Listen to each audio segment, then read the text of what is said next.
Hello, hello, I'm alive. This is a proof of life video. On Monday, April the 7th, I went in for a craniotomy, which is when they drill a hole in your head or cut a hole in your head and do an operation on your brain. I had a meningioma in the upper right hand quadrant of my brain that was pushing down on my motor cortex. Meningioma is a kind of tumor that grows in the brain that is almost that is most likely never cancer. Like it's not the kind of thing that can metastasize and spread to your lymph nodes and stuff like that. It's a kind of a thing that just grows in the lining of the brain. In French, it's c'est des méninges. Um, and then it grows outside of the brain and then pushes into the brain. Um, Sometimes they can be in a bad place, like if it's the lining of the brain, like above the sinus and stuff like that, it's pushing into the brain from inside your head. Those are harder to get out. Mine was well placed. It was 3.5 centimeters. Um, Thinking back, I probably had symptoms of weakness on the left side of my body because this thing was on the right side of my body, of my brain, which affects the left side of my motor functions. Going back to the December, November earlier, I was feeling out of shape. I was feeling sluggish and fat. Um, and then of course in January, I ended up realized one day I couldn't move my left foot. It just wouldn't move. Um, and then I started noticing that my leg was starting to become paralyzed and stuff like that.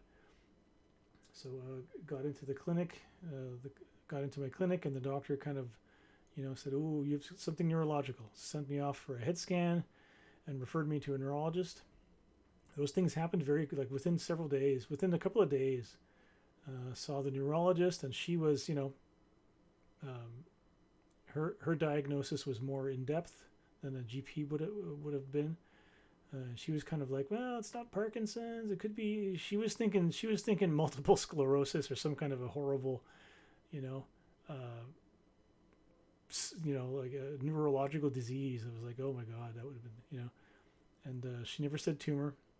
And then a couple days later, I had the head scan where they saw the tumor right away. And then I was referred to a neurosurgeon. And then the neurosurgeon was like, yeah, it's too big to radiate. We're going to operate.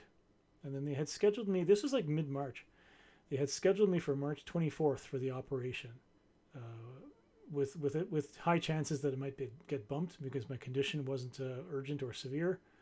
Um, like even if this thing doubled in size, it would just make me more paralyzed on the left side, which is not as risky as people having head injuries and car accidents and stuff like that, who might have required an operation with more priority than I.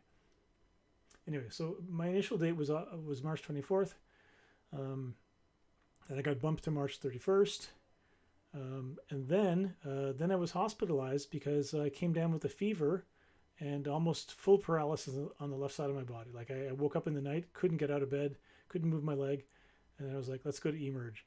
The option was always for me to go to Emerge if my condition worsened very quickly. They were kind of like, listen, you might get bumped, but if things get bad, go to the emergency. And I didn't want to go to the emergency. Like we've all sat in emergency, waiting in a room full of sick people. Well, in my case, I went to emergency. I guess this was the March. This was like a late March. It was before the. I had already been bumped to April 7th by that point. From March 31st, I had some of the pre-operation tests that are required. You have to see like different specialists to make sure that you're going to be okay to be sedated and all that stuff. I'd had most of those tests, but not all of them. But then I was hospitalized because I had a fever and I was paralyzed on the left side of my body. And then they started me on Decadron, which is a powerful anti-inflammatory because but it's also a powerful steroid. And so boy, being on that stuff for a couple of weeks, my poor wife.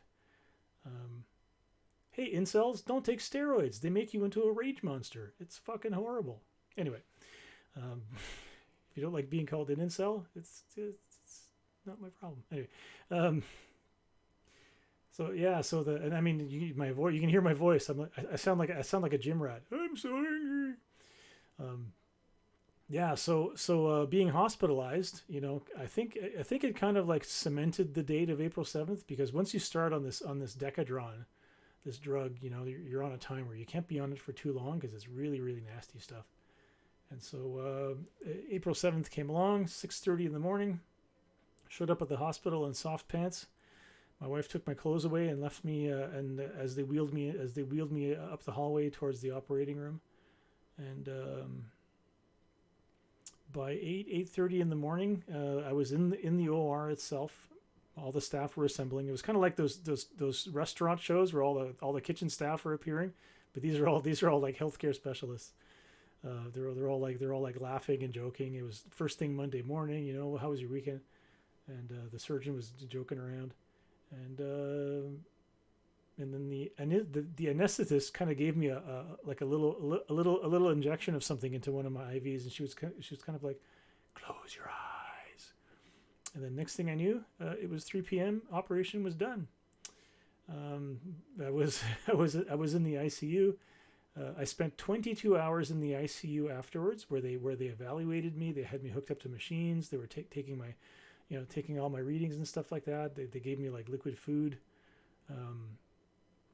and very little pain. I guess the brain doesn't have any pain receptors. The only pain I have, I'm going to show you something a little bit gross. The only pain I have is kind of like where the sutures are, and these two little bullet holes they put on the side of my head. I guess they bolted my head to the table. They had the two spikes that went into my head to stop me from sliding off the table. And so within 22 hours, I was out of there. The last person to clear me to go was the physiotherapist. She kind of walked me down the hall, asked me how I was doing, got me to squeeze her hands. Amazingly, as soon as I woke up, my left foot fully moving. I was able to. It was like Kill Bill when Uma Thurman wakes up, moving her toes. I was able to move my left foot. My left arm is probably a little worse than it was before. Like it's very. My left arm is very heavy, and it tends to freeze up a lot. From time to time, it'll just kind of freeze up and curl up. Which the doctor said, well, your brain is sloshing around in there. It's going to be up to 6 weeks before we know for sure that everything is going to come back and everything's going to be. I won't feel fully normal for about 6 weeks. My energy on the first day was very high. My energy on the second day in the hospital was lower. No, sorry, but I was only in the hospital I was in the hospital overnight, and then so the first afternoon in the hospital I was high energy. Then I spent the night, and then the next day I was kind of low energy. Came home, and then I was kind of high energy at home, and then the second day at home, it started to slow down. I'm only on Tylenol extra strength for pain. The doctor is weaning me off of the Decadron in 4 days. 5 days. I did 2 days of the normal dose, and then 3 more days of a quarter dose, which will end in 2 days, and then I'll be off the Decadron. So that's good. I don't want to be a rage monster.